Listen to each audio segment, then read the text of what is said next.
देखिए, पहली बात तो यह है कि न महाराष्ट्र में वोटों की चोरी हुई है, न देश में कई वोटों की चोरी हुई है। मुझे ऐसा लगता है कि राहुल जी के दिमाग की चिप चोरी चली गई है और उनकी हार्ड डिस्क करप्ट हो गई है।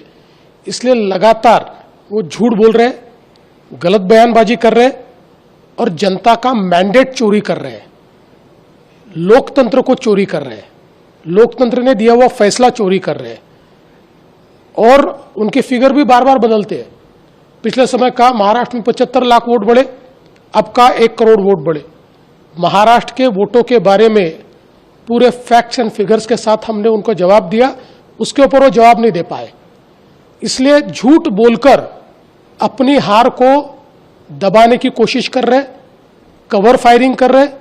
उनको पता है आगे भी हारने वाले हैं, तब वो बोलेंगे मैं तो पहले कहता था। इस प्रकार की कवर फायरिंग उनकी चल रही है।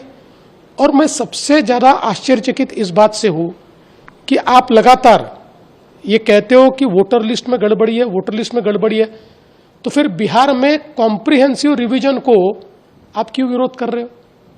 अगर वोटर लिस्ट में गड़बड़ी है तो वोटर लिस्ट सुधरेगी कैसे? कॉम्प्रिहेंसिव रिवीजन से। हम मांग कर रहे हैं 10 साल से कॉम्प्रिहेंसिव रिवीजन कीजिए, डी नोवो वोटर लिस्ट तैयार कीजिए, हम मांग कर रहे हैं। और अब जब चुनाव आयोग वो कर रहा है तो आप उसका विरोध कर रहे हो।